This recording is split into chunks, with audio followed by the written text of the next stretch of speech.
The Brother of Daphne. Part 2 by Dornford Yates. Chapter 13. A Look at Interfall. Ausgang verboten, said the guard. Yes, said Barry. You look it. Hush, said Barry. You look it. Hush, said Daphne. Hush yourself, replied her husband. The man is ill. I would minister to him. We got him away somehow, and bore him towards a taxi. Before we could stop him, he had congratulated the driver in excellent French on his recovery from the accident, which had so painfully disfigured him, and had asked for the name and address of the man who had designed the body of his cab. This was too much for Daphne, and she and Jonah called another taxi and said they would see us at the hotel. Satisfied that the conductor of the hotel omnibus was collecting our luggage, I followed Jill and Barry into the cab, and we drove out of the station. When we reached the hotel, Barry told the porter that he need not uncover as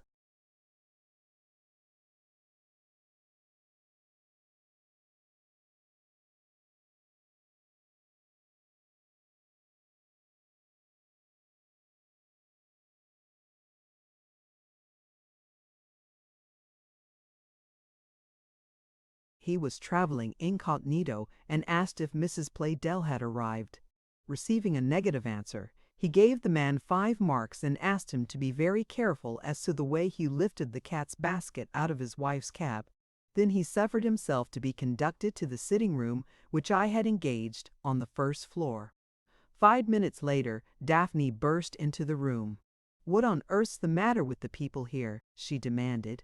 "Half the staff are feeling all over the inside of our cab, and the porter keeps asking me if I'm sure the cat was put in at the station. Is this some of your doing? Possibly some idle banter." "I knew it," said Daphne. "If this is how you begin, we shan't get out of Munich alive."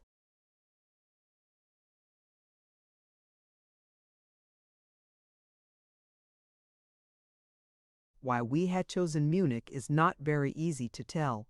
Of course, we ought to have gone to Biarritz and taken the car, but they wouldn't have that. Everybody had wanted to go to a different place. Barry's choice was Minsk because, he said, he wanted to rub up his Hebrew. Such a suggestion is characteristic of Barry. Then Munich was mentioned, and as no one had seemed very keen, no one had taken the trouble to be very rude about it. Consequently, Munich won.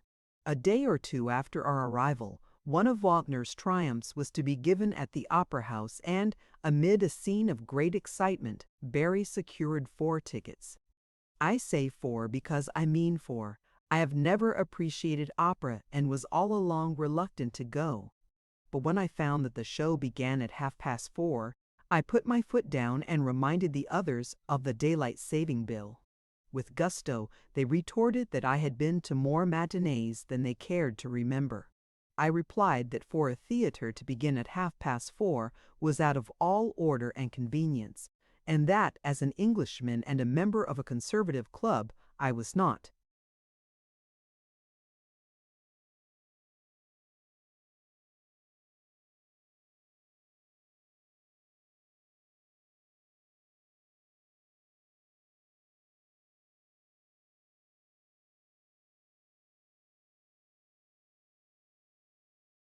Prepared to subscribe to such an unnatural arrangement. "Brother," said Barry, "I weep for you.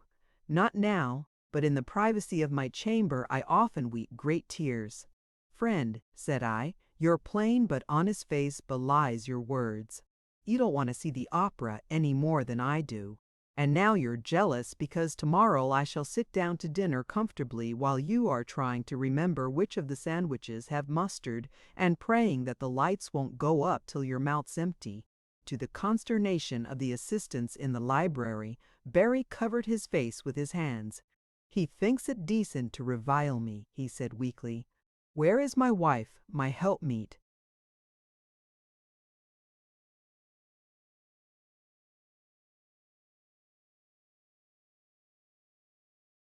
But Daphne had already retired.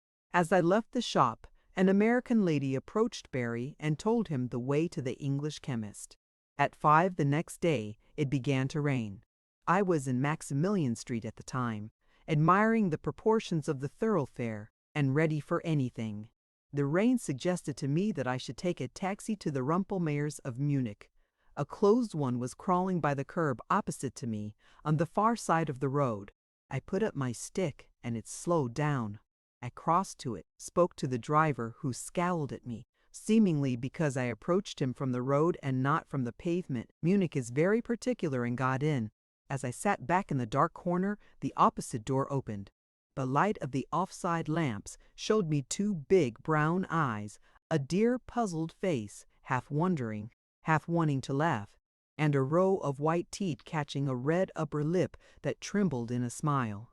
The next moment their owner stepped quickly in. The driver let in his clutch with a jerk, and my unwitting companion was projected heavily into the corner, not mine, she had been about to occupy. She swore gently. "That's right," said I.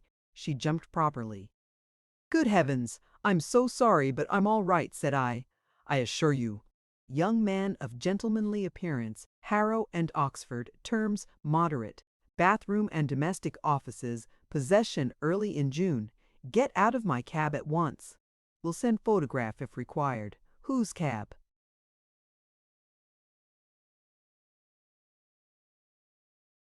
Well, I engaged it. So did I. When? Just now. How awfully funny, isn't it? I'm so glad. I'm English too, you know. I can prove that by my German. But you don't want to go where I do. But I do. Don't want to go where I do. But I do. Don't be silly. You know what I mean.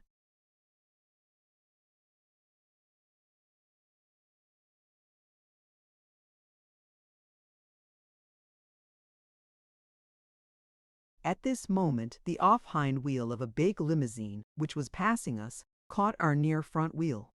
The steering wheel was knocked out of the cabman's hands, and we landed up against a lamp post with a crash that flung my companion and myself onto the floor of the taxi. The girl cried out, put her small hand into my mouth, and sat up. I spoke into her glove. "Are you hurt?" "No, but I think I'm going to cry." "Don't, my dear. It's all right. All the same, it's an outrage and a casus belli. Where does the British ambassador live?" Here the door was opened. The girl released me to adjust her hat, and I rolled onto the step and sat looking at a tall footman who raised his hat and said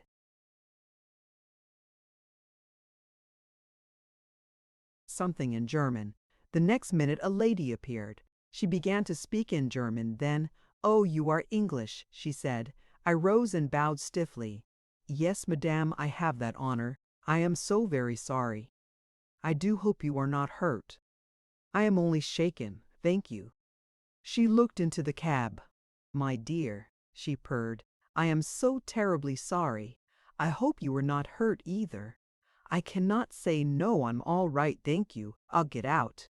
Then she fainted. I caught her and carried her to the limousine. When I had set her on the deep seat, I turned to the lady.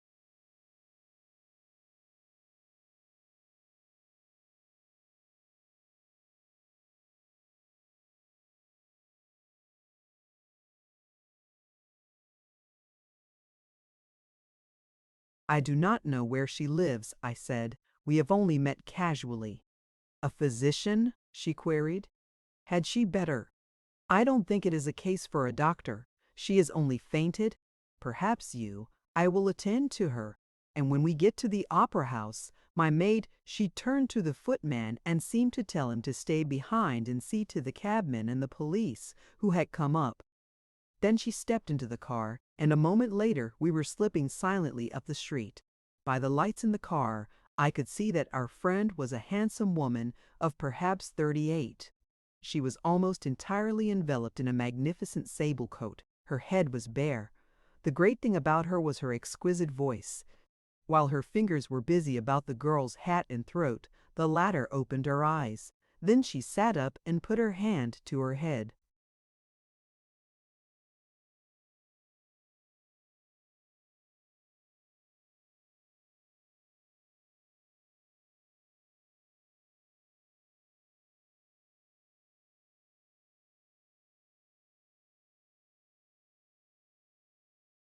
No, lean back, my dear, said our hostess. I will spray you. She sprayed her with eau de cologne.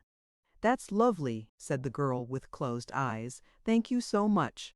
The other stopped for a moment to take off the Johnny little hat and lightly push the dark hair away from the white temples.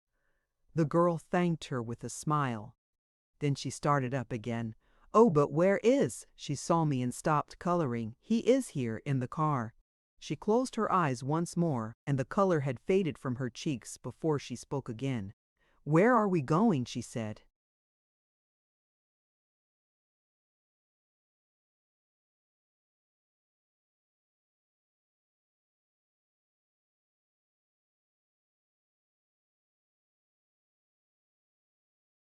To the opera house, dear. You see, I am singing there. I would take you home, but I am late now. My maid, she will make you comfortable. I have nice rooms at the theater, quite an apartment. She turned to me. And you will come too, please. There is plenty of room. Besides, she is in your charge. Of course, said I. Thank you very much. As she had said, a regular little suite had been allotted to our hostess at the opera house. As well as the dressing room, there was a bathroom and a large sitting room with flowers everywhere and beautifully furnished. Here I waited, wondering a little. The others had passed into the dressing room. Presently Yvonne, the French maid, entered the room. Mademoiselle recovers, monsieur, she said with a smile. Also, she dines here. And monsieur with her. It is all arranged. If you please, said I. It seemed about the best thing to say. Very swiftly she laid the table for two. A cold chicken, some salad, rolls, and a bottle of champagne. Thank you. It is not much, said Yvonne apologetically. Now, at Madame's house, Yvonne came from the dressing room. Pardon, monsieur. Yvonne disappeared. 5 minutes later, a telephone bell rang. Then the dressing room door opened, and Madame came forth robed, and the girl with her, looking as right as rain. That was my call, said our hostess. I go to sing now. By the time you have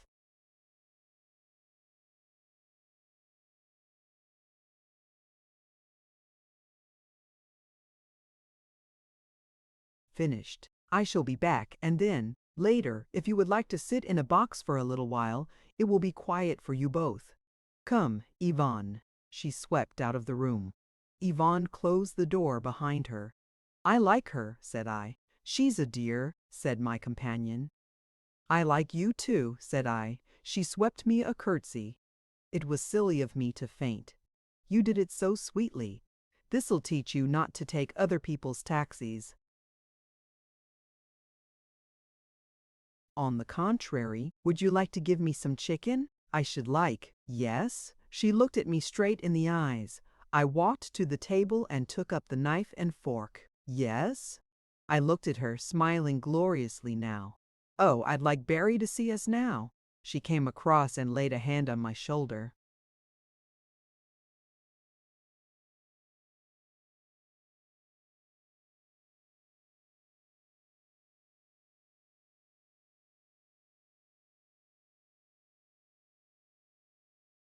I like you too, she said. We had a great meal. She didn't want to drink any champagne, but I persuaded her to take a little. And who's Barry? She said, pushing back her chair. A mistake, said I. A great mistake, that's what he is. She laughed. Who made him? My sister. She married him, you see. Of course, I shall get confused in a moment. Well, things have got to move on in the last hour and a quarter, haven't they? I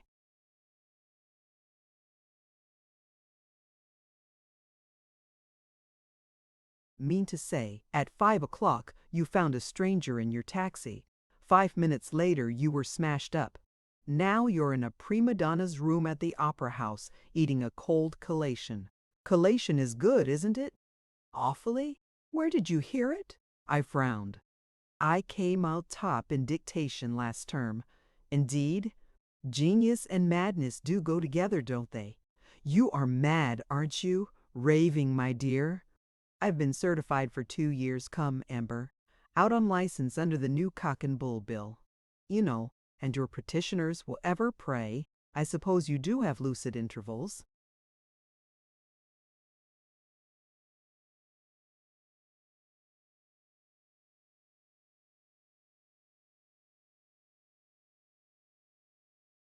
Only on third Tuesdays, such as today. By Jove, so it is. I thought one was about due. Now I come to think of it, I nearly had one just now. When?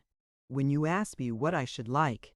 In silence she traced a pattern upon the white cloth with a small pink finger.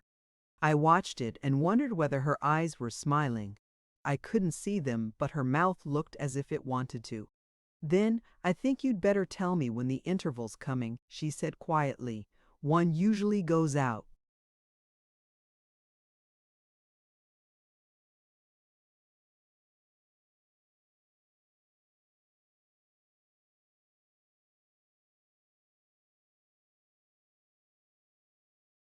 You're thinking of plays, said I.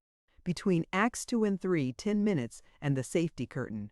But with Life in Fulls, it's different. You don't go out in these intervals. No, no, I said. On the contrary, it's where you come in. She looked up, smiling at that. I addressed her eyes. You see, in life, it's just the intervals that count, those rare hours when, though the band's not playing, there's music in the air, though the world's standing still and no one's looking on, there's most afoot, though the door opened and Madame came in, Yvonne at her heels. It is the interval, she explained. Thank you.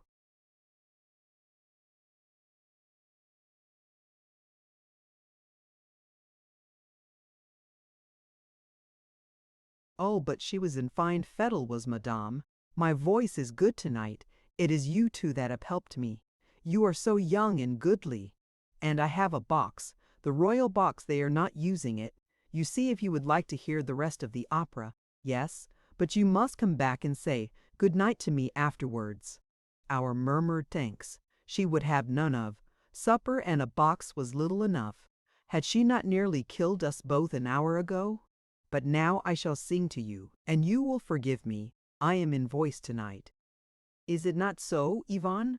But Madame. The ecstasy of Yvonne was almost pathetic.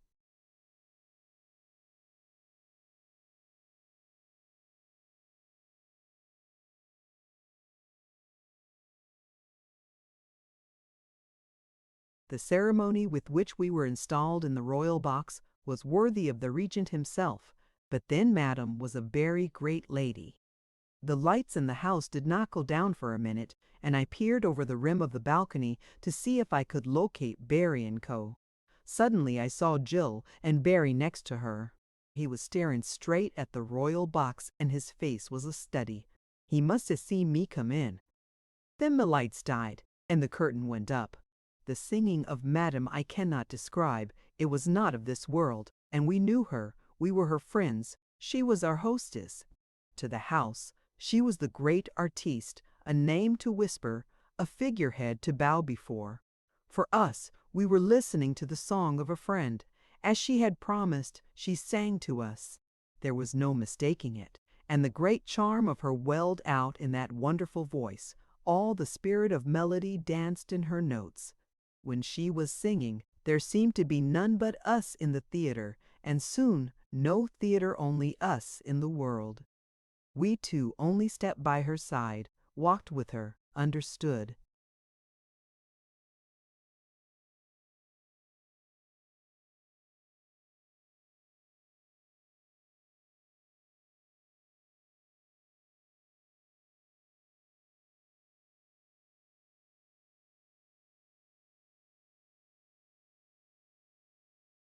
Actually, the girl and I sat spellbound, smiling down as she smiled up from the stage. We knew afterwards that we had been sitting hand in hand, as children do. At the end of it all, the house rose at her. Never was there such a scene. We rose too, and stood smiling. Somehow we did not applaud, she just smiled back. "Shall we go?" said I. "Yes."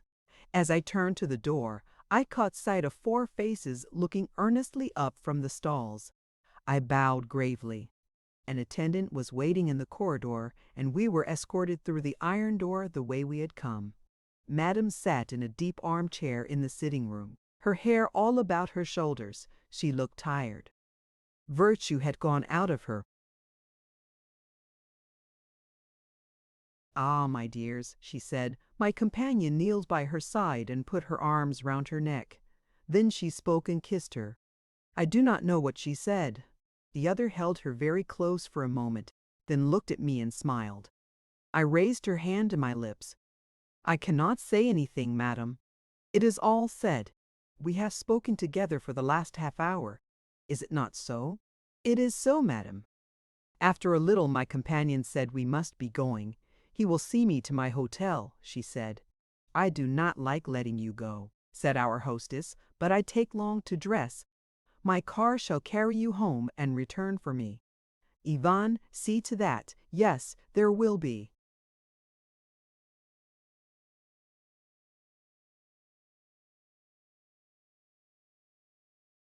Plenty of time. Besides, you have driven enough in taxis for today. What have you lost, my dear? The girl was looking about her. "I think I must have left it in the box, my chain bag." "How silly!" "My dear, I leave everything everywhere. I will get it," said I. Yvonne had gone for the car. "Besides, I wanted to go." "Oh, thank you. It's quite a small gold." "I know it," said I, smiling. "Can you find your way?" said Madame. "The house will be almost in darkness." "Oh, yes, Madame."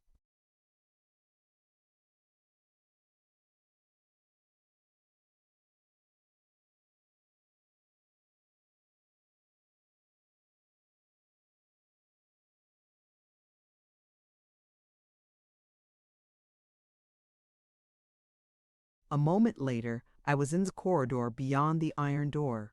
It was quite dark, but 20 paces away, a faint suggestion of light showed where the door of the royal box stood open.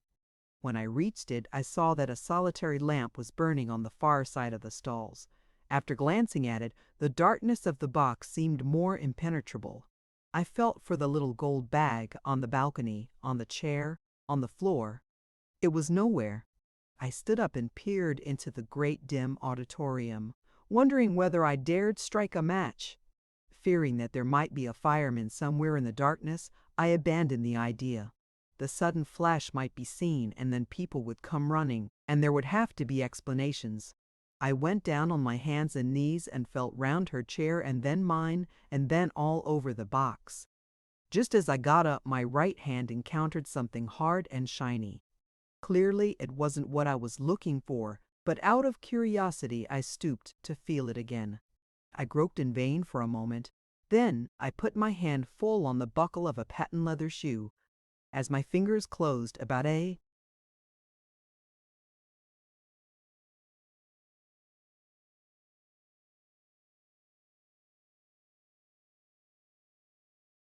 warm ankle, "Pardon, monsieur," came a quick whisper. I let go. "Is that you, Yvonne?" "Sigh, monsieur. I never heard you come in." "I have come this moment, and did not see monsieur in the dark. Madame has sent me. Monsieur cannot find that little bag." "No." "Do you think I might strike a match?" "Ah, no, monsieur, not in the opera house. They are so particular."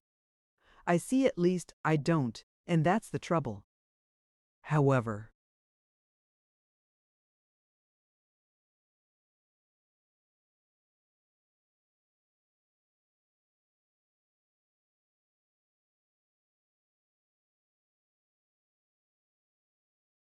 I felt over the balcony again. No good.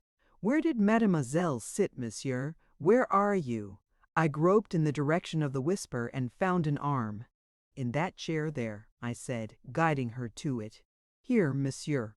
Yes, that's right." I heard her hands groping about the chair and turned to try the floor on the other side again. "I have it, monsieur."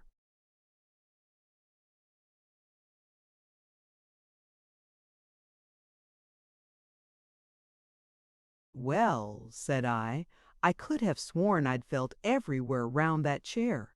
She chinked the bag by way of answer. "Anyway, we've got it," said I. "Come on," and I made for the door. Then I stopped to take one more look at the great house. As I did so, a woman appeared on the far side of the stalls.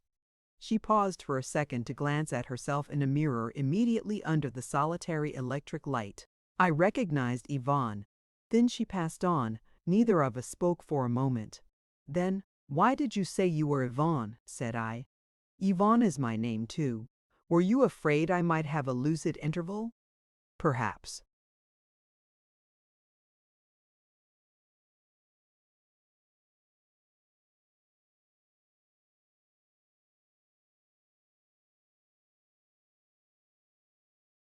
Your fears are realized. I'm having one now. How awful, isn't it? And now we found your bag. Would you mind if I looked for something else? Something of yours or mine? Something of yours? Can I help you? She said slowly, materially. With a little half laugh, half sob, a warm arm slid round my neck. Here they are, she whispered.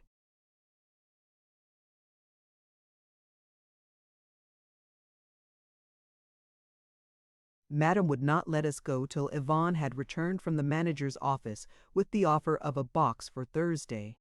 So it is not goodbye, and you will come and see me again. I sing then for the last time in Munich. I fear you cannot have your own box, though. The regent is coming that night. It is too bad. We laughed and bade her farewell. As the car slowed down at my companion's hotel, the footman slid off the front seat and opened the door. I got up and out of the car. As I turned, I saw the girl pick up her gloves and leave the precious bag on the seat. "My dear, your bag." But, as she got out, the bag left the seat with her. By the lights in the car, I saw that it was attached to a chain about her neck, and the chain lay beneath her dress. I handed her out thoughtfully. "Till Thursday, then?" she said. "Till tomorrow morning," said I. She laughed. "I think there ought to be an interval." "Isn't that just what I'm saying? What about a luncheon interval tomorrow?" "Well, it mustn't be a lucid one." "All right. I'll bring Jonah and Daphne. Mayn't I see the mistake? If I can find him."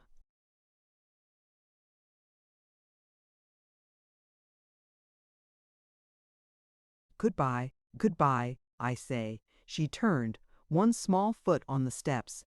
"I love your feet," I said. "Anything else?" "Yes. Do you always unfasten that chain and take off the bag when you go to the theater?" She looked down at the little foot in its shining shoe. "Then, only on third Tuesdays," she said. When I reached my hotel, I passed quickly upstairs to the sitting room.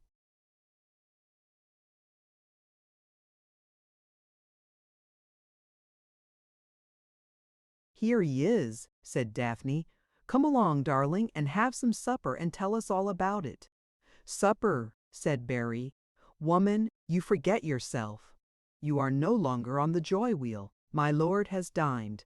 "As a matter of fact, I have," said I. "Madame gave me some dinner at the opera house." "Of course," said Barry. "What did I say? We groveling worms can gnaw our sandwiches the while he cracks bottles of champagne, was it?" I nodded. Barry rose to his feet, and in a voice broken with emotion, called such shades of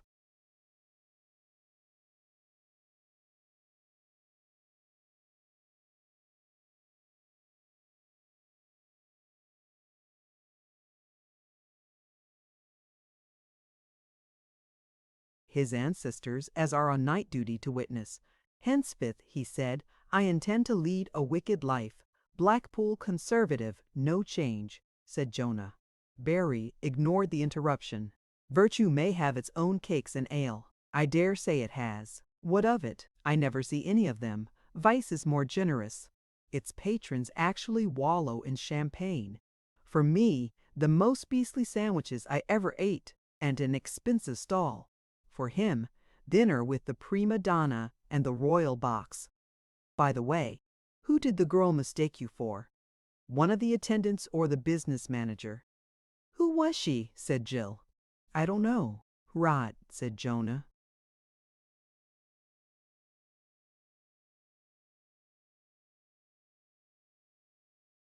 It's the truth. She looked rather a dear, said Daphne. She is. You'll meet her tomorrow. And Barry, she wants to meet Barry, she said so. There you are, said my brother-in-law. Is my tie straight? I lighted a cigarette to conceal a smile.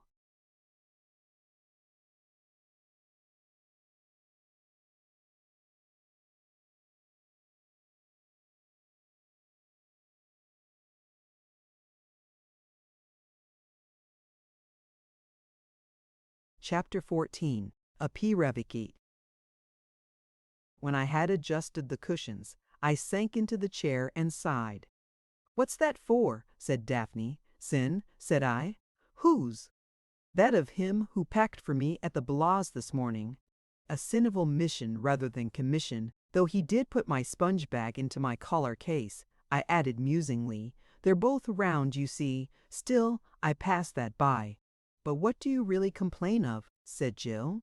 He's left my dressing gown out. I expect he thought it was a loose cover, said Jonah. It'll be sent on all right, said Daphne. That's nothing. What about my fan? You're not a bit sorry for me.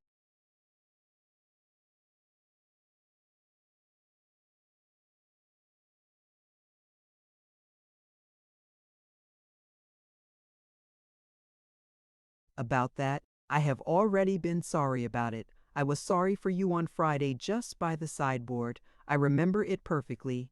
All the same, if you will waste Barry's substance at places of entertainment in the West End, and then fling a priceless heirloom down in the hall of the theater, you mustn't be surprised if some flat-footed seeker after pleasure treads on it. He was a very nice man, and his feet weren't a bit flat. I believe you did it on purpose to get into conversation with him. Where's Barry? At that moment, the gentleman in question walked across the lawn towards us. Thank heaven, he said when he saw me. I'm so glad you're back. I've run out of your cigarettes.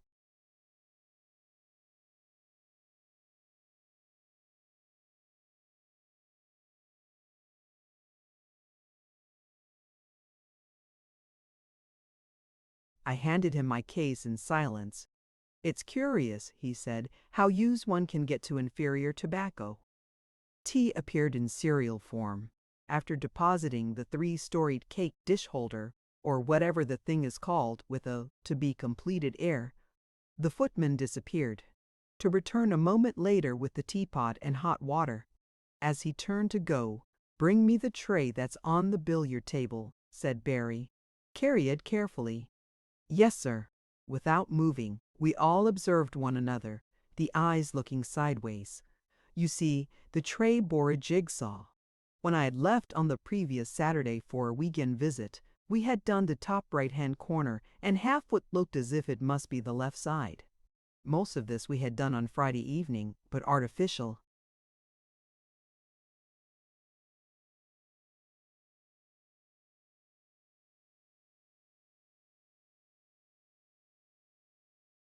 Light is inclined to militate against the laborer, and at 11 o'clock Barry had sworn twice, shown us which pieces were missing, and related the true history of poor Agatha Glynde, who spent more than a fortnight over David Copperfield before she found out that the pieces had been mixed up with those of Constable's Hay Wain. This upset us so much that Jonah said he should try and get a question asked in the house about it, and we decided to send the thing back the next day and demand the return of the money. On the way up to bed, Daphne had asked me if I thought we could get damages or compensation or something, and I had replied that if we could prove malice, they had undoubtedly brought themselves within the pale of the criminal law. The next morning Dill had done nearly 2 more square inches before breakfast, and I missed the midday train to town.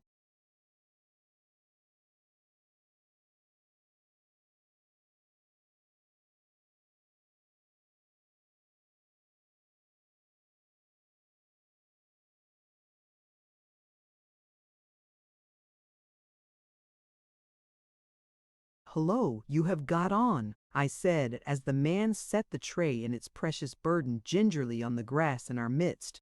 "Aha, my friend," said Barry. "I thought you'd sit up." "Yes, sir." The tract already developed represents no less an area than 36 square inches coldly calculated by me this afternoon during that fair hour which succeeds the sleep of repletion, and the just but the vast possibilities which lie hidden beneath the surface of the undeveloped expanse of picture are almost frightening. A land rich in minerals, teeming with virgin soil, a very Canaan of today. Does it not call you, brother? It does, said I. I wish it didn't, because it's wicked waste of time, but it does. I kneeled down that I might the better appreciate their industry. The jigsaw was called a Young Diana, and was alleged to be a reproduction of the picture of that name which had appeared in the Academy the year before. I hardly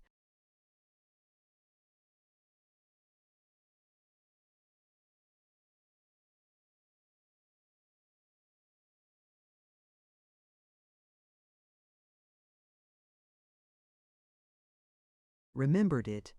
I gazed admiringly at the two clouds drifting alone at the top right-hand corner, the solitary hoof planted upon a slice of green sward, the ragged suggestion of forest land in the distance, and a ladder of enormous length, which appeared to possess something of that spirit of independence which distinguished Mahomet's coffin. In other words, it was self-supporting. After a careful scrutiny, I rose to my feet, took a pace or two backwards, and put my head on one side. Then, I like it, I said. I like it. Some people might say it looked a little crude or unfinished, but to my mind that but preserves, as it were, the spirit of barbarism which the title suggests. Suggestion as opposed to realization, said Barry, is the rule by which we work. To the jaded apid imagination, the hoof suggests a horse. It is up to you to imagine the horse. We have, as it were, with an effort set in motion the long,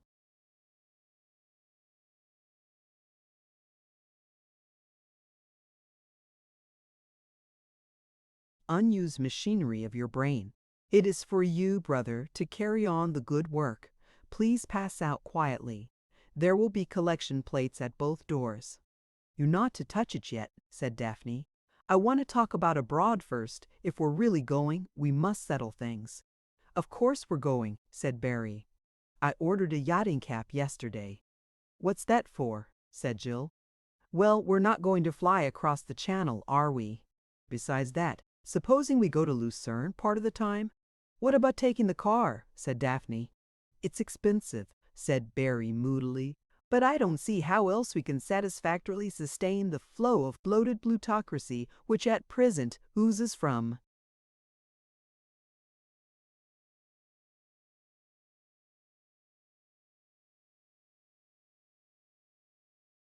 us. We all agreed that the car must come. Then arose the burning question of where to go.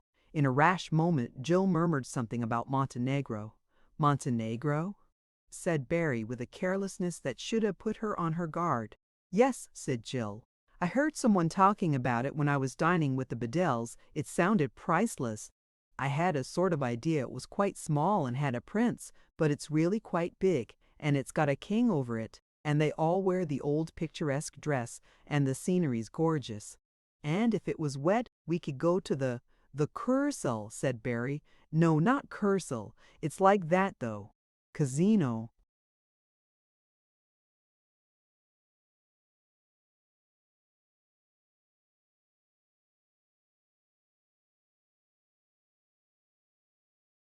That's it, casino. And then we could go on to Nice and Cannes, and you're going too fast, aren't you? Servia comes before Cannes, doesn't it? Well, Servia too. All right, said Barry. I was going to suggest that we join the Danube at Limoges, went up as far as Milan, where the falls are, and then struck off to Toledo, taking Warsaw on the way. But that'd be rather a long way round, wouldn't it? Said Jill, all seriousness in her gray eyes. Ah, I mean the Spanish Toledo, not the one in the States. Oh, I see. She checked herself suddenly and looked round. He's laughing at me, she said.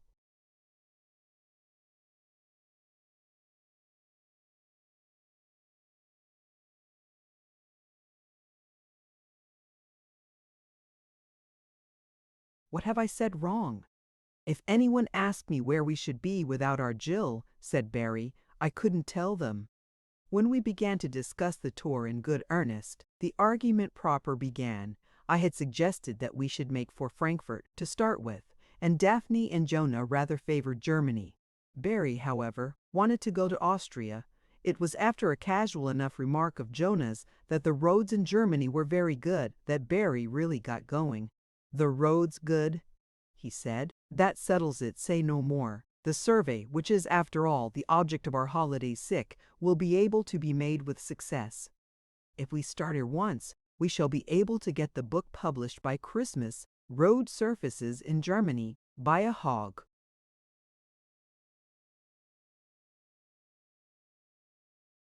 The old German towns are fascinating, said Daphne. Nothing like them, said Barry. I can smell some of them now. Can you not hear the cheerful din of the iron tires upon the cobbled streets? Can you not see the grateful smile spreading over the beer-sodden features of the cathedral verger as he pockets the money we pay for the privilege of following an objectionable rabble round an edifice which we shall remember more for the biting chill of its atmosphere than anything else? And then the musty quiet of the museums, and the miles we shall cover in the picture galleries, halting now and then to do a brief gloat in front of one of Van Stunk's masterpieces. My heart leaps up when I behold a Van Stunk on the wall. Wordsworth knew his Englishmen, didn't he? Oh, well, if you're so dead against it.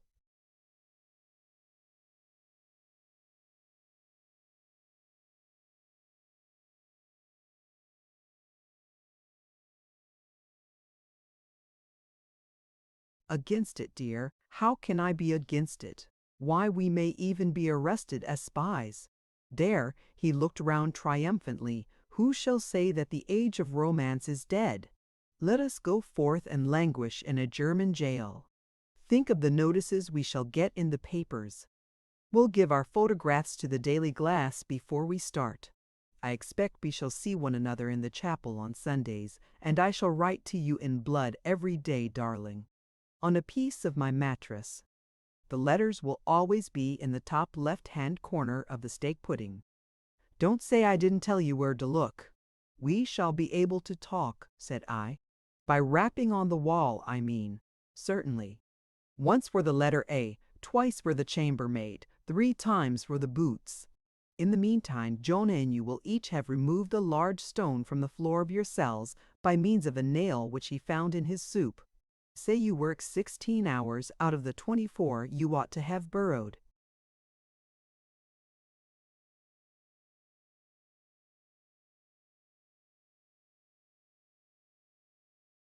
Outside the gates in about 5 years.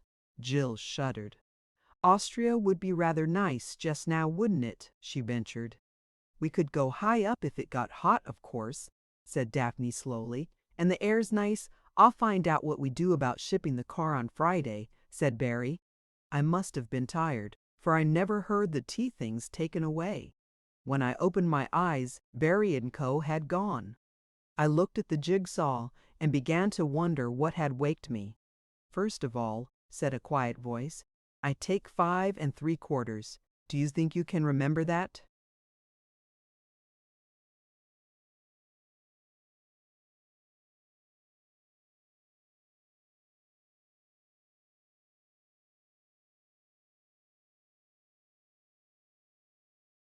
I'll try. Long ones, of course. Yes, please. Not the ordinary white kid. I like the fawn suede ones.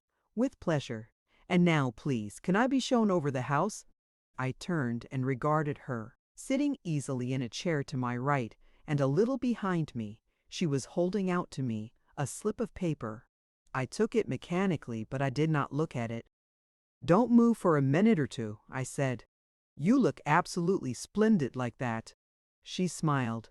I rather think her frock was of linen. At any rate, it was blue. Her large straw hat was blue too, and so were her smart French gloves and her dainty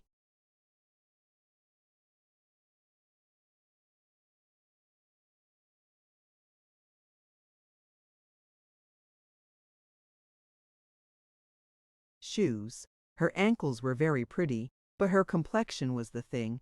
She had one of the clearest skins I have ever seen, and the delicate bloom of her cheeks was a wonder in itself.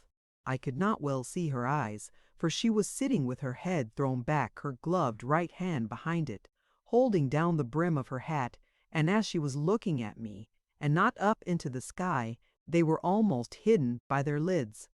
Her left arm lay carelessly along the arm of the chair, and, her sleeves being loose and open, I could see half a dozen inches of warm pink arm. I just looked at her. "Done," she said. "Not quite. I have said before, and I say again, that girls of this type ought not to be allowed to raise their eyebrows and smile faintly at the same moment. It amounts to a technical assault. I fancy she saw me set my teeth, for the next moment she put up her left hand and bent the broad blue rim over her face.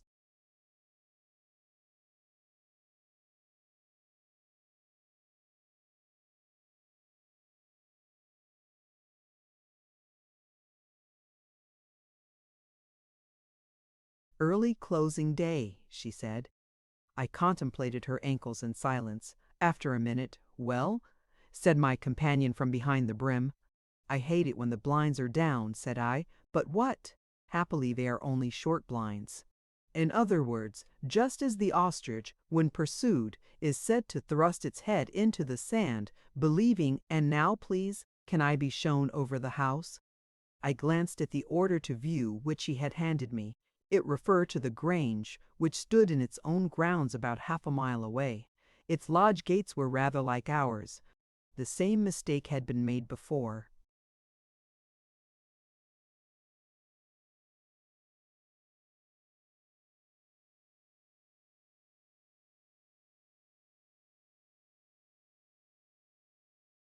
The agent at Betshanger gave me that today, and I motored over this afternoon. The car's outside. I was walking up the drive. How pretty it all is, when I saw you asleep here. I suppose I ought to have gone up to the house really, but it looks so nice and cool here that I came and sat down instead and waited for you to wake. I'm so glad you did. Why? Well, you see, they're rather a queer lot up there at the house. Might have said you couldn't see over or something. She opened her big eyes. But I've got an order.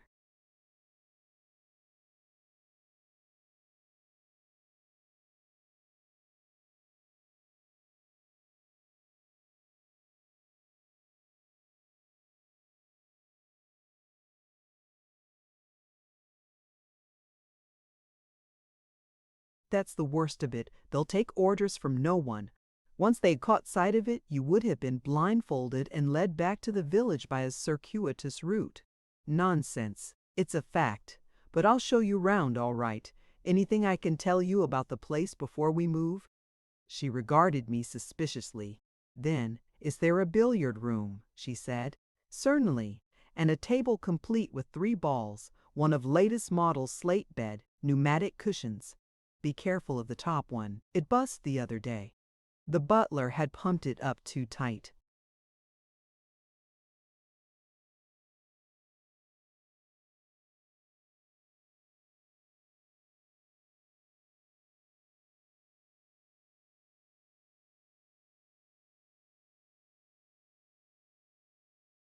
Servants' hall? Every time. All the domestic offices are noble. Telephone? Of course. In case of fire, call fire brigade. No number required. Speak direct to fire station. Give address of fire. That's useful. Rather. You'll have them up under the hour, if they can get the horses. All the same, I don't think we shall come here. You see, I didn't know it was an asylum. It's very cheap, said I.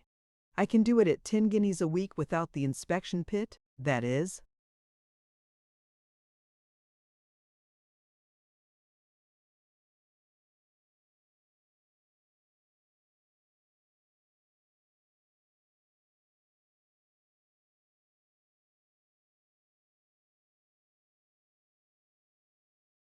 She leaned forward and laughed. "Oh dear," she said, "what a thing it is to be really silly sometimes." She got up and smoothed down her dress. "And now, please, can I be shown over the house?" "With pleasure," I said, getting up. "That is, unless you'd rather see the Grange first." She stared at me for a moment, then she snatched the order out of my hand. "What's this place?" she demanded. "White ladies. Are you trying to let it? Well, we haven't thought."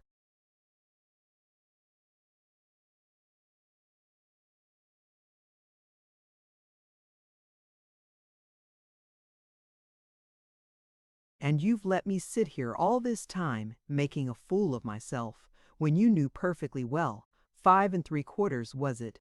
She stamped her foot. "Dear pretty girl Blue, don't be angry. You ought to be ashamed of yourself. I know, but I'm so busy just now that it's done for me. My sister is ashamed of me every evening at 8:15, matinees on Wednesdays at 2. Could you come one day?" She laughed in spite of herself. Then, "And now where is this Grange place?"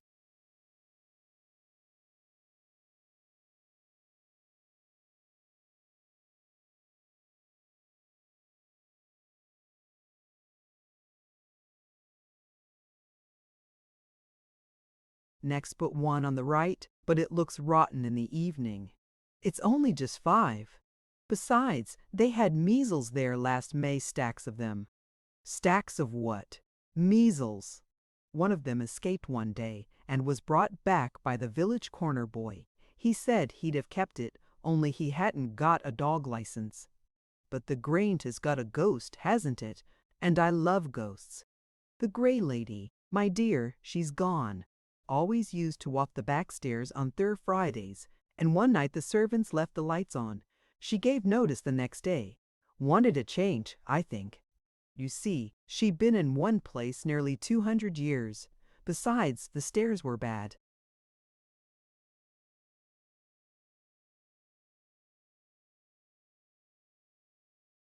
"It's a nice house, isn't it?" "Pretty well, but it hasn't got a priest's hole."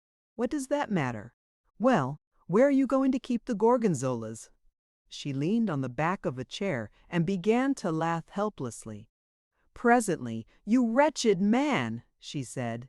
"I'm really awfully angry with you. I knew it. Be quiet. You've wasted my time here until it's too late for me to see the Grange, and what on earth I shall tell father I don't know. He's not outside?"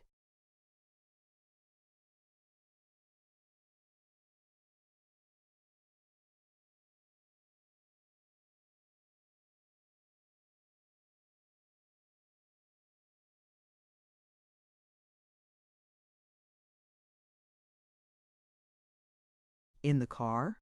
You don't think I should still be here if he was?" "No, I came over alone." "That's all right. Now you'll be able to help me with this jigsaw."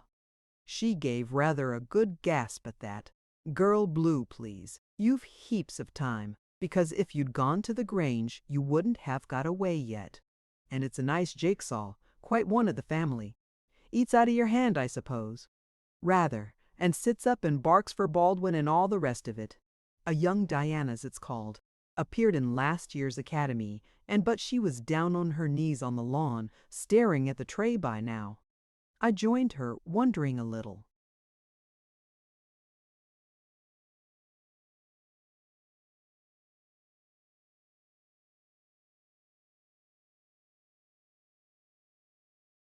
"That's a bit of Merrylegs," she said, picking up one of the pieces, "and there's another. That's a bit of her dear nose, and there's her white stocking.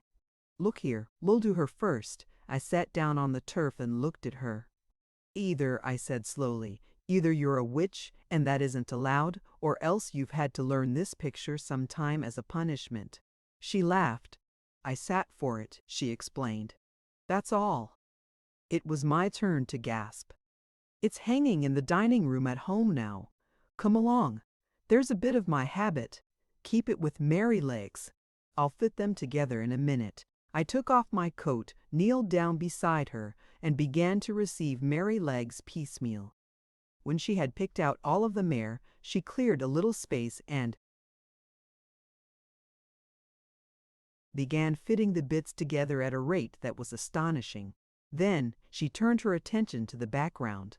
Laid upon its side, the mysterious ladder became a distant fence, and little by little a landscape grew into being under her small fingers. Suddenly she caught my arm. Somebody's coming, she whispered. I heard footsteps crunch on a path's gravel. Then all was silent again. Whoever it was coming towards us over the lawn. A clump of rhododendrons hid us from them, and them from us, behind there, I whispered, pointing to 3 tall elms at our back, which grew so close together that they formed a giant screen. She was out of sight in a second, and I had just time to throw my coat over the jigsaw and sit down upon the glove she had dropped before Barry appeared.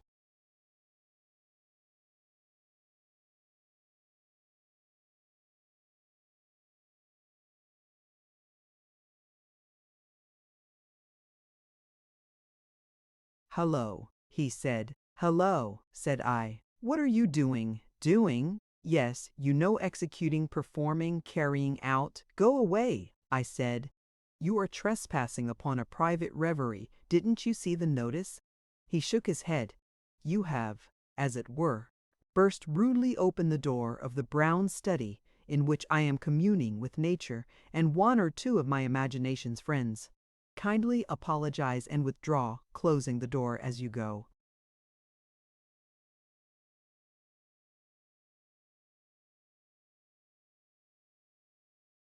"All right, Omar, where's your stowel? You frightened her away." Barry grinned.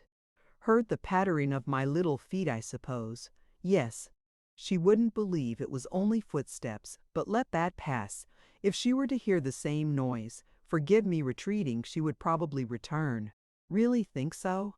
"That is my steadfast conviction." "Well, you go indoors and we'll see. If I don't follow you in 5 minutes, you'll know you're right." "Friend," said I, "the indecency of your suggestion is almost grotesque. To impose upon a timid, trusting thou is either base or dastardly, I forget which. I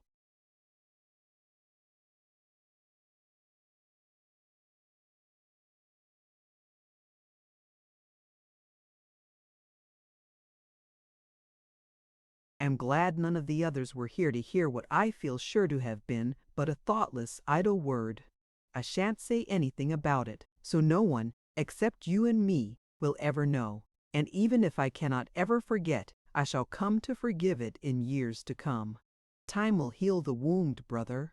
Till then, where's the jigsaw? An evil beast hath devoured it. It is, without doubt, rent in pieces. In which case I shall prefer a bill of indictment against you as accessory for mutilation next autumn, assize. I warn you. Thanks. I shall see you at dinner, shan't I? Not that I want to, but I just shall. Barry sighed. From your manner, more than from what you say, anyone would think you wanted me to go, old chap. Of course, I know you, so it doesn't matter, but you ought to be more careful. No, I've not taken offense, because I know.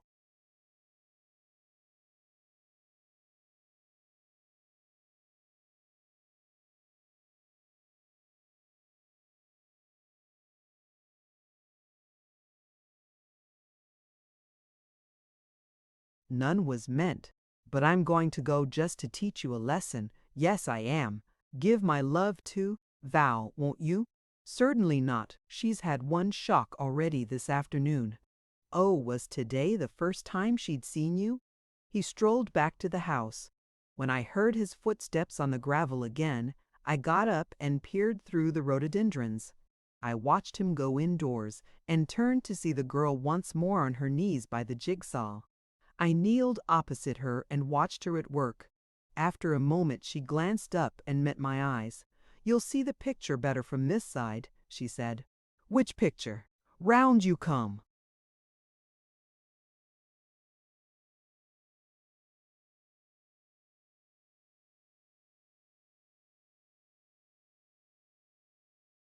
I crawled to her side with a sigh. On she went at a wonderful pace.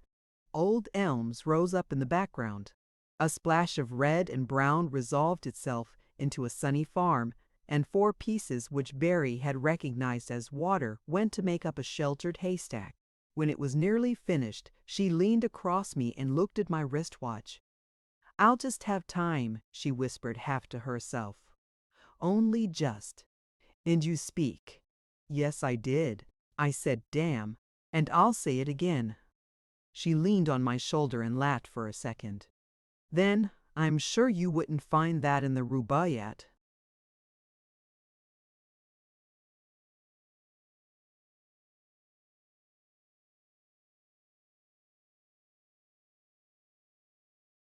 Perhaps thou didn't have to be back in time for dinner.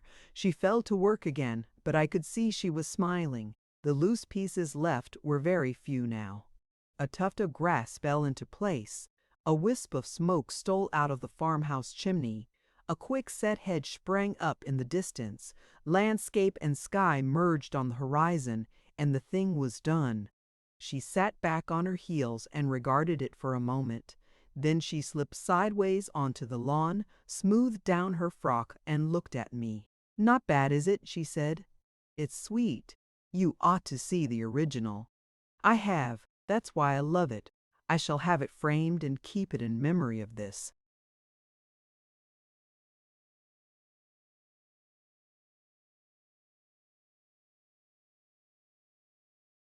Private view. Sentiment with a vengeance. What if it is Girl Blue? For answer, she began to pull on her gloves. I watched her in silence. When they were both on, she rose, and so did I. "I'll go as I came," she said. "Don't come with me to the gate." I bowed. She put out her hand. I bent over it. "Goodbye," I said. "Goodbye, and thanks for what, Girl Blue?"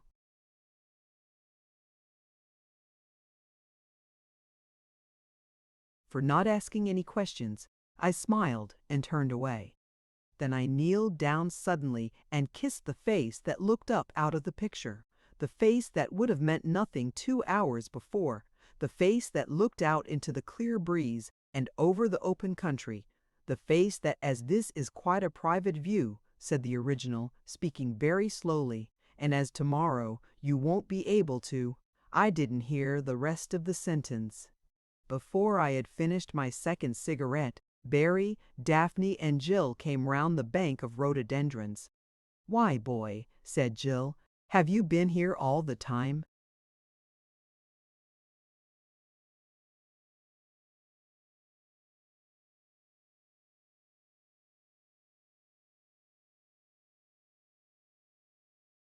A cry from Daphne interrupted her. The next moment they were all down on their knees, poring over my late companion's handiwork. A moment later, as with one consent, they all looked up and stared at me. I looked away and smoked with careless deliberation. "How on earth have you done it?" gasped Daphne. "Done what?" said I. "Oh, that! Oh, it wasn't very hard. You must be better at them than you were on Saturday," said Jill. "Have you been practicing at the Blahs?" I felt Barry was looking at me and waited. "Then it was a glove you were sitting on," he said slowly. "Barry's a nut every time."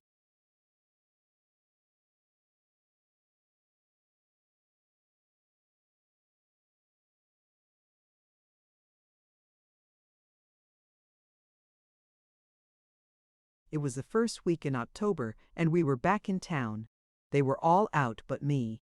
Sunday afternoon it was, and I was alone in the library, finishing a little work. I do work sometimes. Suddenly the telephone went. I picked up the receiver. "Is that the garage?" said Girl Blue. "No, dear, it's me. How are you?" "Why, it's you." "I know. I said so just now. You're looking splendid." "Oh, I am glad. I've waited such a long time."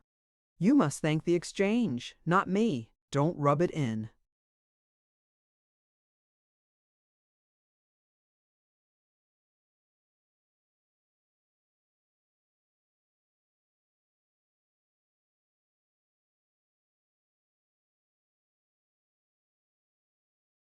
"Well, goodbye. I don't think you're very kind, Girl Blue." "No. No, I don't. I've got the gloves, by the way." "Thank you.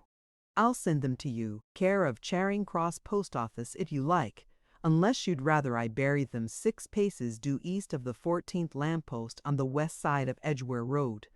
"I think," she said slowly, "I think I may as well take them with me."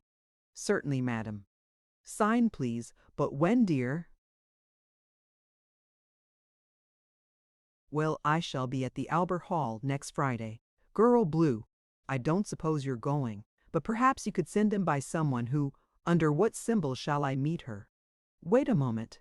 You shall have the 7th waltz. Only 7? Where is he? What is his name?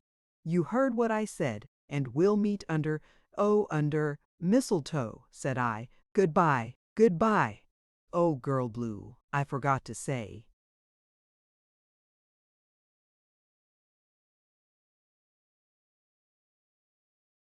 Number, please, said Exchange. You've cut me off. I roared. Sorry. A pause. Then, here you are. Hendel, dear, I said. Is that the cab rank? Said a man's fat voice.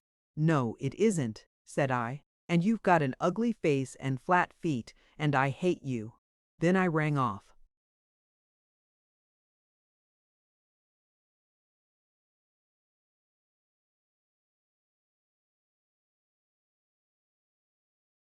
Chapter 15. All Found.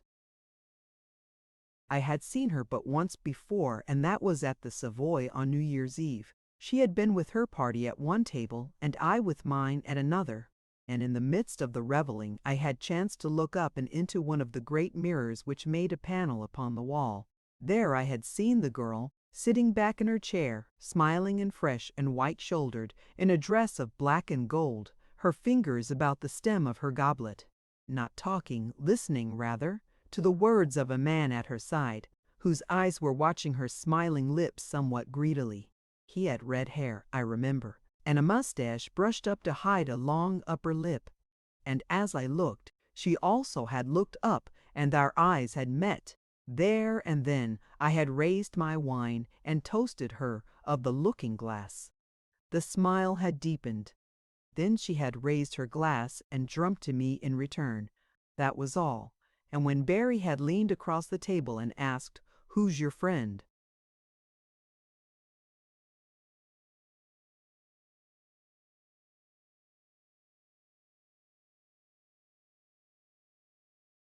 I wish I knew. Pshaw, said my brother-in-law. I say it deliberately. I drank to a thought, said I. Believe me, after all, a thought is a reflection. And now here she was, sitting in the grass by the wayside. She's brown, isn't she? Said I. As a berry. I like his breeches. I bowed. Thank you. And for you, picturesque is the word, one of the words. Shall I compare you to a summer's day? I'd rather you collected that cow.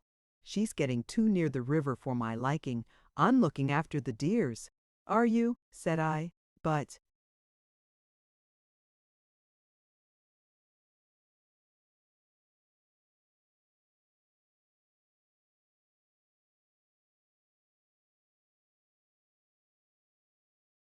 what? Quos custodiet, the apple she threw passed over my shoulder. Mountains and valleys, swift rivers and curling roads. Here and there a village shining in the hot sun, and once in a while a castle in the woods, white-walled, red-roofed, peaceful enough now in its old age, but hinting at wild oats sown and reaped when it was young. Hinting broadly, too.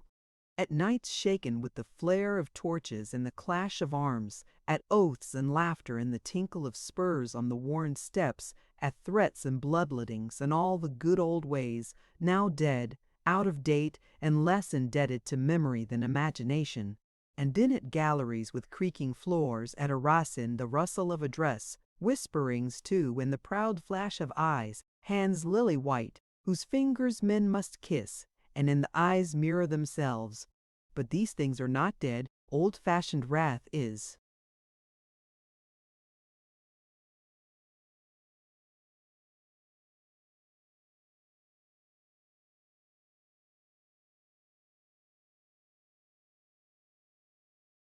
Overgone to its long home, love is not even wrinkled. Yet again, it was before wrath. I set out to describe the province of Crane, and now I have strayed from the highway up one of those curling roads to one of those white castles, only to lose myself in the thicket of romance beyond. Perhaps it does not matter. Anyway, it was on the slope of a green meadow, all among the mountains of Crane, that the girl was sitting, herself unminded, minding her cows. And out of the woods above her, a round white tower proclaimed a chateau set on the shoulder of a hill. Her dress was that of the country, and yet perhaps rather such as Croatian peasants wear.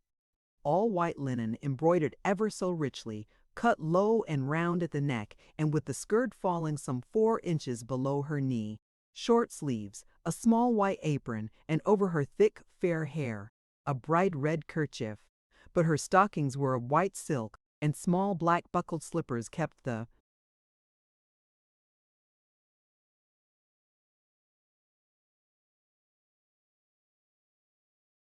little feet. Clear blue eyes hers, and a small merry mouth, and a skin after the sun's own heart. It was so brown, such an even delicate brown. Brown cheeks and temples, brown arms and hands, brown throat. Oh, very picturesque! I rounded up the cow errant, returned to my lady, and took my seat by her side. "Thank you," she said. "And now, who are you, and what do you want?"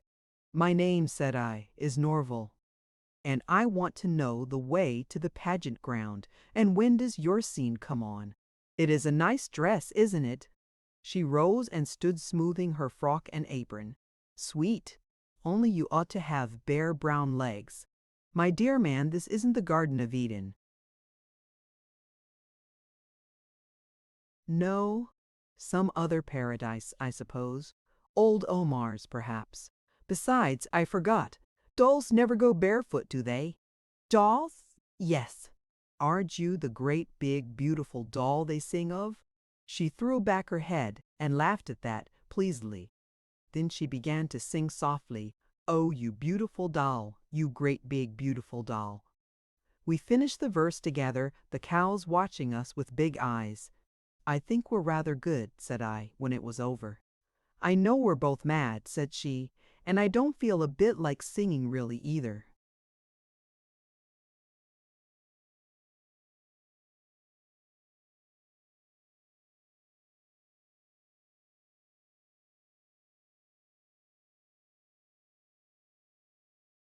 "Oh, great and beautiful one," said I, "what is the matter? Indicate to me the fly that dares to lurk in this fair bowl of ointment."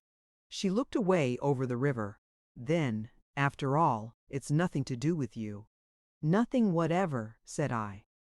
"Then why do you ask?" "Something to say, I suppose. Is not the clemency of the weather delightful?" "Yes, but those cows belong to me." I laughed scornfully. "Then my aunt has 4 eggs," I said simply.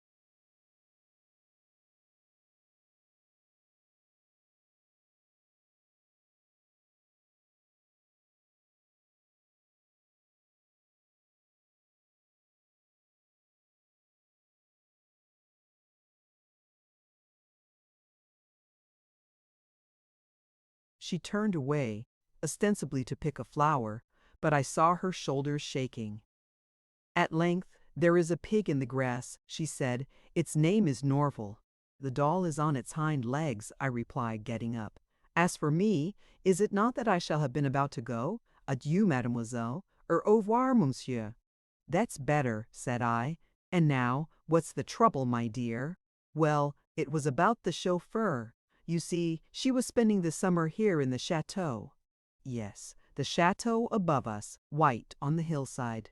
She and a companion, a girl alone, with a household of their own, very happy, very comfortable.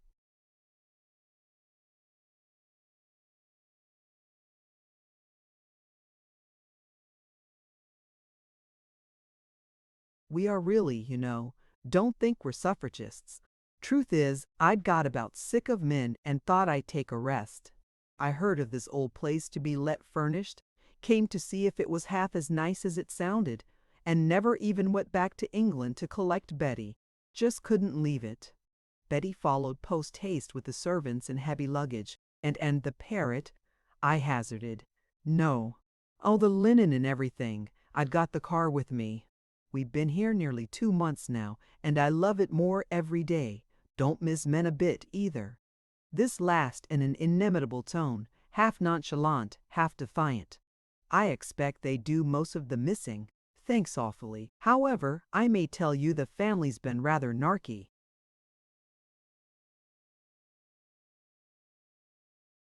I beg your pardon? Narky. Like a narc. Of course. How stupid of me. Same root as nirksome. As you were. Well, rather ratty about it all. Said it was all ridiculous and unheard of. Did they use the word proceeding? They did. Ah! The one thing that sort of stopped them from really doing anything was the fact that Betty was with me. Betty's dear, and they all know it. And her being here, I suppose, seemed to save it from being what's called an impossible position. Well, a week ago comes a letter from the Breathus, that's my uncle, and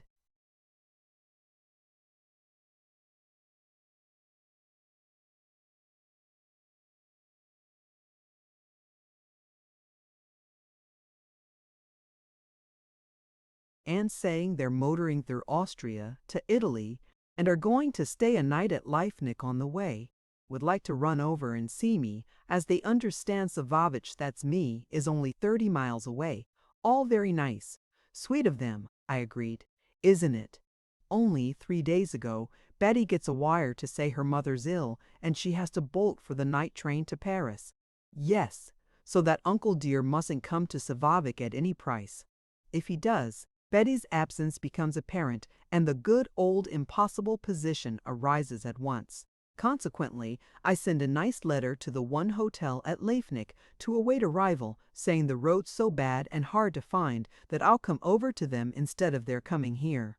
Much as you would have loved them to see Savovich. Exactly. You're rather intelligent. Oh, I'm often like that. It's in the blood. Grandpa got his B.A., I explained. We've loaned his hood to the Wallace collection. Go on. Well, that all sounds very nice and easy, doesn't it? Then, to put the lid on, my chauffeur breaks his arm yesterday afternoon. And the uncle's due when? Slept at Leifnick last night. I was to have lunch with them today. Oh, the fat's in the fire all right this time. I may expect them any time after 3. I reflected a moment. Then I'll drive you to Leipzig, said I. I'm as safe as a house at the wheel. You're awfully good and kind, said the girl, shaking her head, but it's no.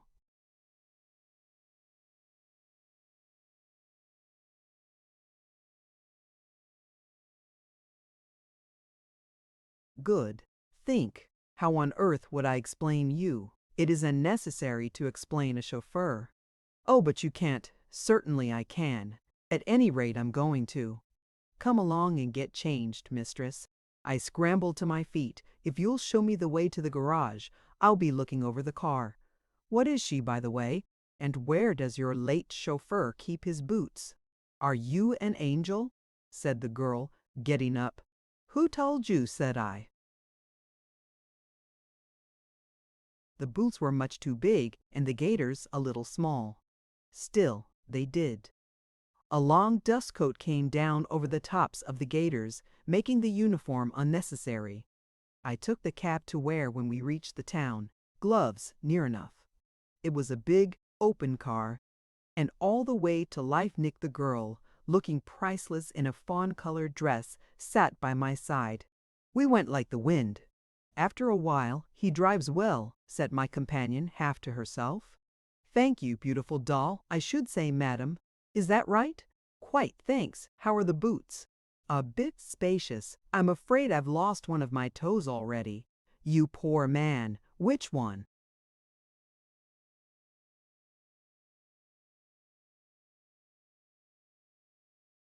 Baldwin, said I. He's got separated from the others, you know. I'll be able to look for him when we get to Leifnick. Told them to keep together, too, I added bitterly. She gave a little peal of laughter. Then, how tiresome, she said, and I'm afraid your calves weren't made for those gaiters. I admit they don't fit as well as your stockings, but, Norval, madam, behave yourself. Very good, madam. By the way, what about my wages? What do you suggest? I shan't object to anything reasonable. No? Well, I was getting 11.30 a yard day in my last place, and all found especially all. All found's rather a dangerous phrase. Not at all. It only means washing and beer in the English papers when you've done with them and meat on Sundays. A smile, too, when I'm tired, and a word of thanks after 70 miles in the rain with a headwind. It might cover a multitude of sins, Norval. Here I saved a dog's life and passed 2 wagons before their drivers had had time to inspire the horses with the terror they felt themselves. Then, all found's all right if you know your man, said I.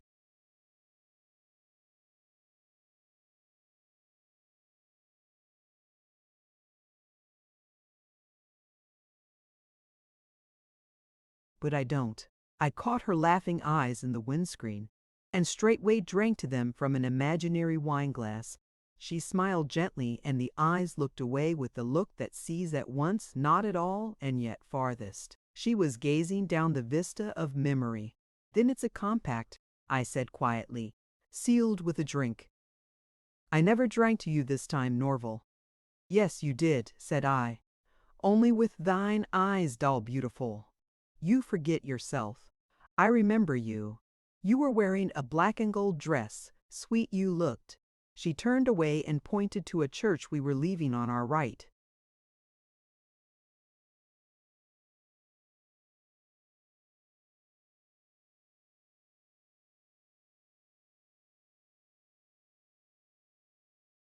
That, she said, is a church. You amaze me. I thought it was a swimming bath. She bit the lip that wanted to smile.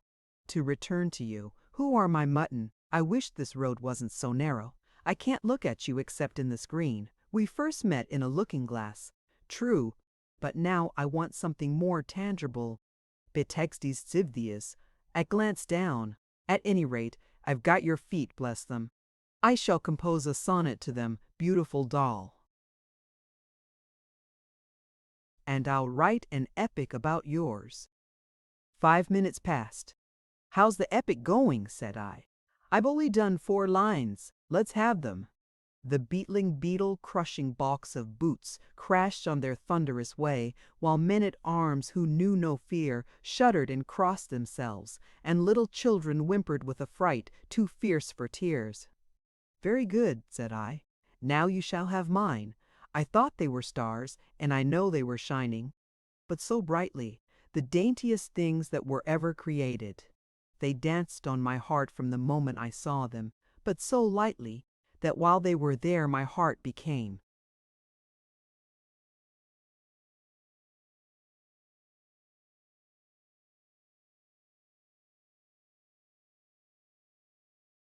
Lighter, yet on it they made an enduring impression, lasting and deep. Ferris's steps may be slighter, but so slightly. You'll think I am mad, but I'm only a blighter. I thought they were stars, and I know they were shining. Thank you very much. I didn't know you were a poet. Nor was I till I entered your service, said I. So presently we came to Leifnick. I stopped outside the little town, put on my cap, and settled the girl on the back seat. 5 minutes later we rolled up to the hotel.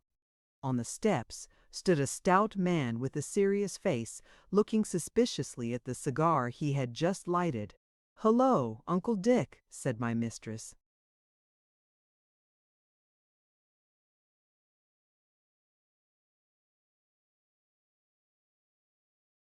"My dear child, I am glad you've come. You aunt's upstairs rather tired, but wild to see you. We're going to stay another night here and go on early tomorrow. Are you? I'll come up at once." I opened the door of the car and handed her out. She kissed her relative and turned to me. Will you, I coughed. "You will get your own lunch, Norval, and come to the office for orders at 2:30. Very good, madam." As I raised my cap, "Oh, I feel such a beast," she murmured. I never gave Barry and the others a thought till I had eaten my lunch and was musing over my coffee with a cigarette. They were coming in the car from Salzburg and were going to join me this evening at a farm called Poganek, where I had slept last night and where we were all going to stay. We had told people we were going to fish. I think Jonah meant it. We others were going to sleep and watch him and sleep again. Now Poganek and Savavet were only 7 miles apart and were served by the same post office. In fact, they were at opposite ends of the same valley, in the midst of which, halfway between the two, our common village slept in the hot sun. It was in the course of my first walk that I had come upon Savavik, and now, instead of being at Poganek to welcome them this afternoon, here was I at Livnik pretending to be a chauffeur. What did it?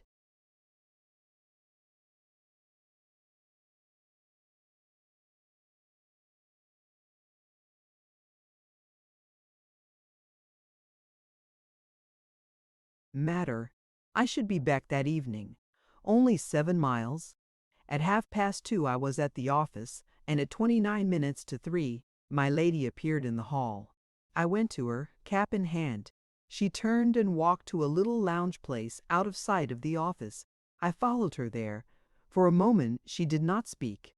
Then, "Oh, I feel such a beast," she said passionately. "Such a beast! Don't take your cap off to me. Put it on. For heaven's sake, put it on, and sit down. Sprawl about. Light a cigarette. Shake me. Kiss me if you like. Anything to show you're my own class and not a servant." She stopped and passed a hand over her eyes. Then she spoke hopelessly. "And all the time it's no good. You've got to take us out for a drive, and I've got to treat you like a servant. And you've got to say yes, madam, and no, madam, and have your tea alone. And oh, what on earth did I do it for?"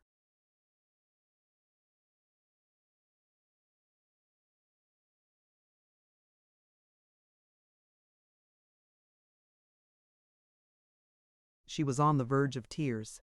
I put my hands on her shoulders and looked into her eyes. "My dear beautiful doll, don't take it all so seriously. It's only a game. We're both play acting. You've just got to keep it up and order me about in the most monstrously imperious manner this afternoon, and then in the evening we're going to drive home together. And I'm going to get some of my own back then. I don't mind telling you. I'll sprawl and smoke cigarettes and shake you, and what else was it you said? I haven't forgotten that you agreed to all found, you know. You wait. And I think your eyes are absolutely wonderful. How did it go?" I thought they were stars, and I know they were shining. She looked me full in the eyes now, and a grand smile swept into her face. Then she put her arms round my neck and kissed me. The next moment she was half.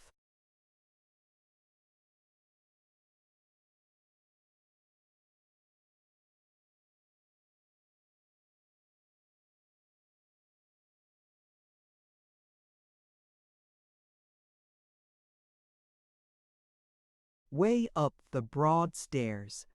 10 minutes later, I brought the car round to the door. Niece and uncle and aunt all sat together on the back seat. As I shut the door, "We don't want to go too far, Norval, or too fast. Lady Bretha is rather tired. I think about 20 miles out and 20 back will do. About 2 hours altogether. Yes, madam. Shall I go towards Savavik? Yes, I think so."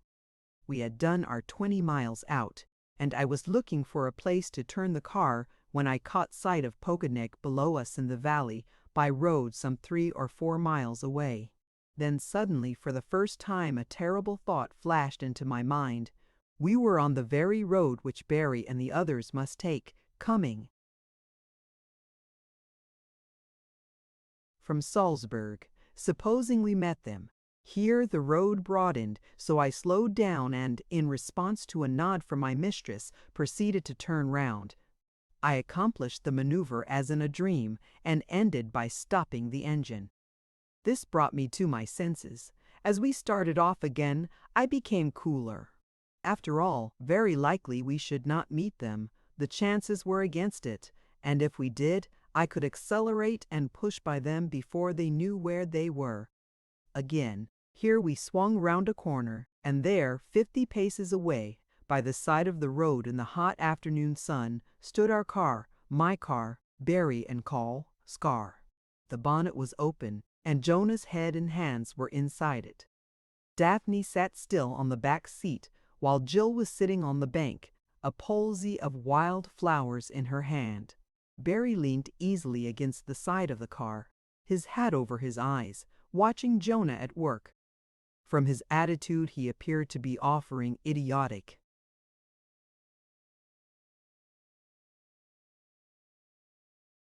advice, so I saw them for less than a second. For the instant they heard us coming, all four started and looked up. I was wondering whether I dared accelerate and dash by like a madman. I dare say the girl was thinking the same. But her uncle settled it. "Hello," he said.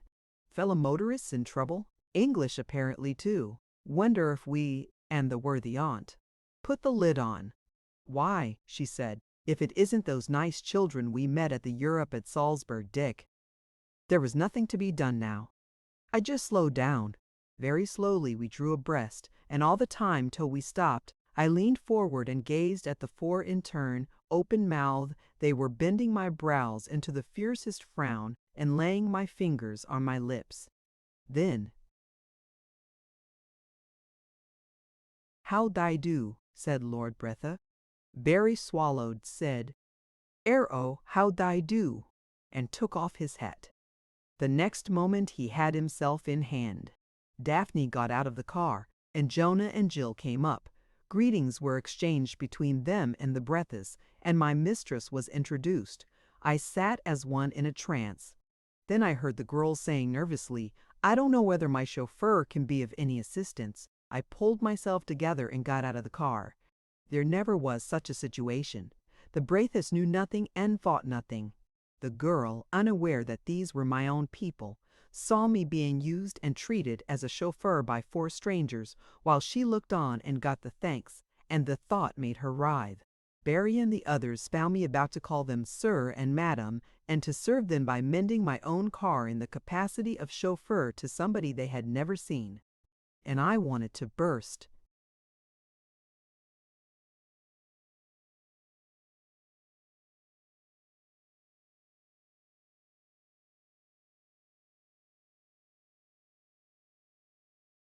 Out into hysterical laughter, swear, kick Barry, and hide in the woods. Instead of which, I went up to Jonah, who had gone back to the engine. "What's the trouble, sir?" Jonah put his head into the bonnet and exploded with silent laughter. I put my head in too and swore at him in a whisper. Then, "One of the cylinders has been missing since Crane Bach," he said. "I think that's the seat of the trouble." "But I think it's the carburetor, sir," said I with a finger on the float. "There's practically no petrol in it. I tried the pressure pump, but it was no good." The petrol pipe was stopped up properly.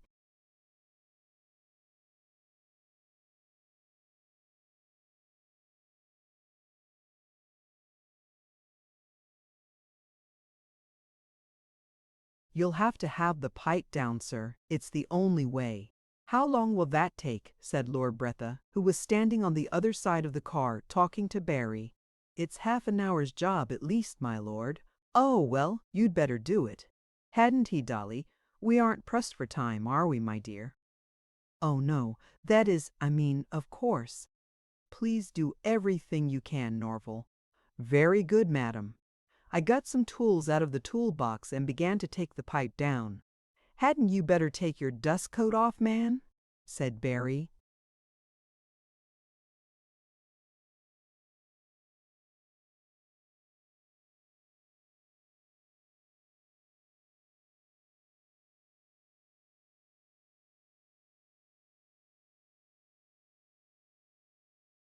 "No, thank you, sir."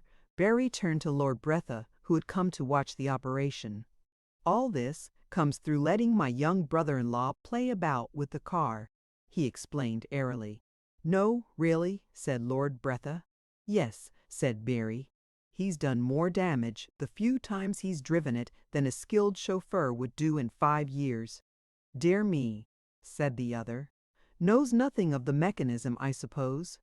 "Doesn't know the difference between the carburetor and the air exhaust." Lord Bretha laughed. "Dear, dear. These young men," he said. "Here the spanner I was using flipped off a nut."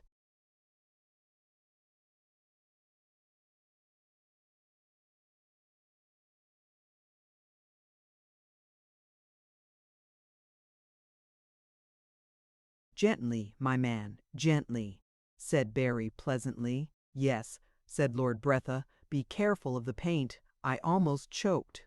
Won't you two come and talk to us? The girl called from the other side of the road. I always like watching a repair, dear, replied her uncle, and Mr. Playdell is an expert. I think I'd better be here just to supervise, said Barry. Have you your cotton waste handy, man? It's on the step, sir, I said with an effort. Do you want it? No, no, but you should always keep it by you.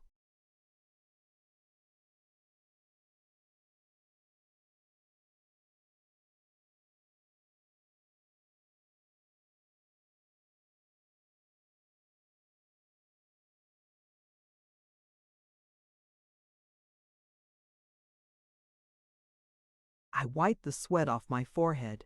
Will you smoke? Said Lord Bretha, producing a cigar case. Ah, thanks, said Barry. With the tail of my eye I saw that it was a Corona. By this time I had taken the pipe down. It was choked with a regular wad of dirt.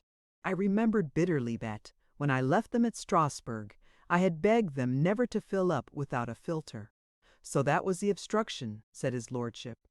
I straightened my back. Comes of not using a filter, my lord. Barry's brows contracted. He touched the wad with his foot. No, he said loftily. This is clearly worked in from the engine. It is a piece of valve.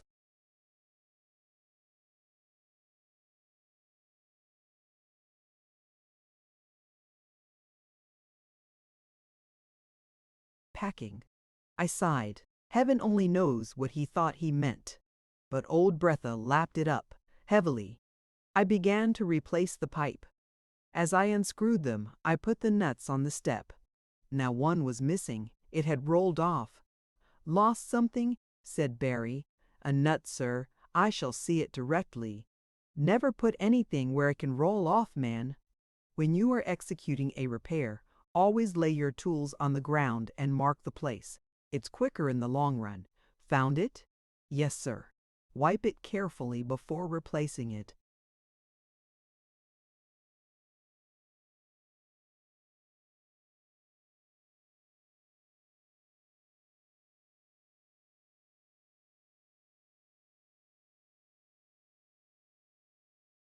He turned to Lord Bretha. You'll excuse me, but you can't be too careful, can you? No, indeed. Quite right, said the old fool. We're none of us too old to learn. The repair was finished at last.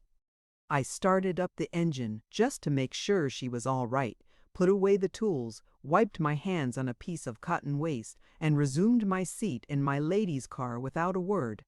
The girl, looking flushed and anxious, followed her aunt into the car. Lord Bretha climbed in after them. The others stood round. It's been awfully kind of you to lend us your chauffeur like this, said Daphne. I don't know, that's all right, stammered the girl.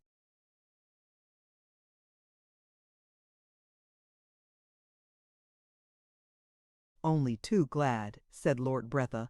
Mr. Playdell's been very good and given him several wrinkles well worth having. Don't mention it, said Barry, with a smirk. Here you are, my man. I took the crown he offered me in silence and raised my hat. A crown is worth 10 pence. As I was letting in the clutch, I heard Jill's voice on my left. Thank you very much indeed for helping us so beautifully, she said, and laid her posy of wild flowers on the seat by my side. Thank you, madam. As we moved off, what a queer child, said Lady Brethy.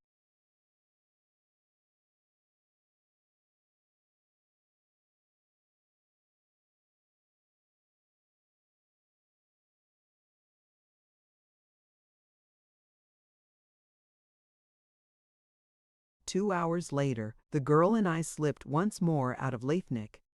When we were clear of the town, I stopped for a moment, and she took her old seat by my side. For a minute or two neither of us spoke. Then she reached up and took off my cap and pitched it behind into the car. I laughed. I wanted to do that a dozen times this afternoon, she said. And I'd have done it too, if I'd had the courage of a field mouse. You know what I've wanted to do a dozen times this afternoon, don't you?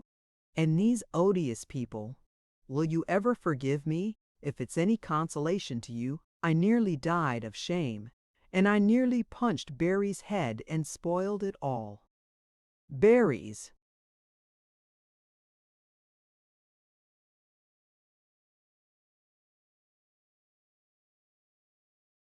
I explained. When I had finished, it was nice of Jill to give you those flowers, she said. Dear of her, but I shall never forgive Barry. He's only human, said I, and he really was awfully funny. I shall tell him what I think of him. We've all done that once a week for 5 years. My dear, he's quite hopeless. Besides, he gave me a whole crown. And Uncle gave you 5. I saw him. I nearly cried. It made me so angry.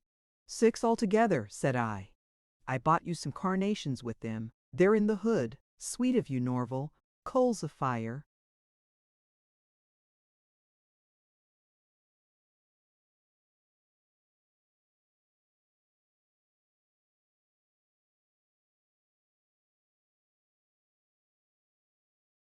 No, dear, only malmaisons. Isn't that beautiful? We had climbed until we were at the top of a pass. Over the mountains the sun was going down. The great valley was already in shadow, but the light on the high woods was wonderful. Away on the top of a hill, a little white shrine stood up like a candlestick against the sky. A rosy flush lay on the distant snow mountains, and the heavens themselves were filled with a great red glory. The same thought occurred to both of us. Who wouldn't be a day? Said I. It's worth living only 12 hours to die a death like that. We reached Savavik about 7:30. I drove straight to the garage. She watched me put the car away and waited while I slicked into my brogues. Then, now I must be off to Poganek, said I. So endeth the first day's service.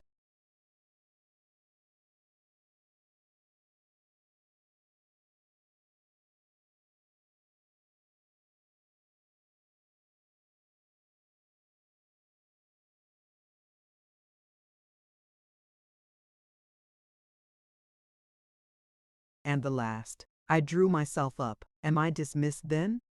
Oh, well, of course, if you're not satisfied, madam, but I am only. Then, said I, I'll stop on. Good night, beautiful doll. Dolly, Dolly then. I swept off my hat and turned to go.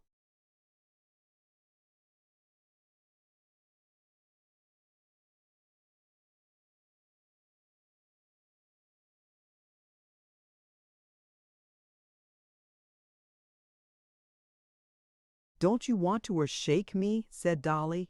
I reached Poganek just as they were finishing dinner. As I entered the room, hello, said Barry. This your night out? That'll do, said I. You had your show this afternoon. My show? My humiliation, said my brother-in-law. Think of it, my wife's brother in service. How can I ever hold up this noble head again? And this after all my years of striving to elevate. But there, can the leopard change his spots, or the chauffeur his boots? By the way, how did you get into them? Rather a tight fit, wasn't it? You don't look very penitent. I suppose you know I'm bowed with grief? I see you're gorged with food, said I. Haven't you any dinner for me?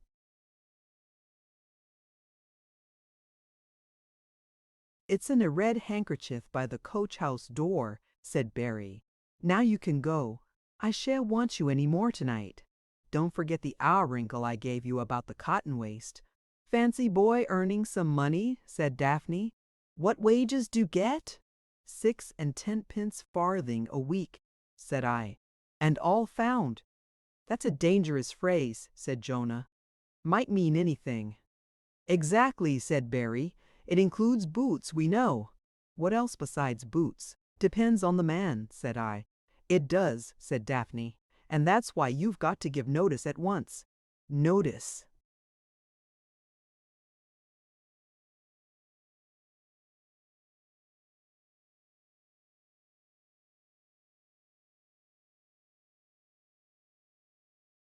I felt Jill's hand pushing my hair back from my forehead. She was standing behind my chair. Yes, she said, and come back to us. Fact is, boy, we can't spare you. End of Project Gutenberg's The Brother of Daphne by Dornford Yates.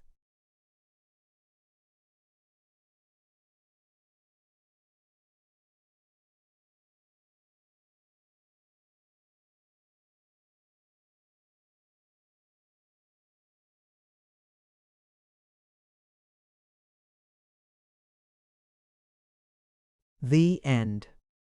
Thank you for listening to this story. I hope you enjoyed the journey, the characters, and the world they carried with them.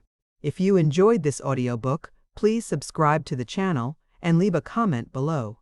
Your support helps keep these stories alive and allows more timeless books to be shared with listeners around the world. Until next time, thank you for listening.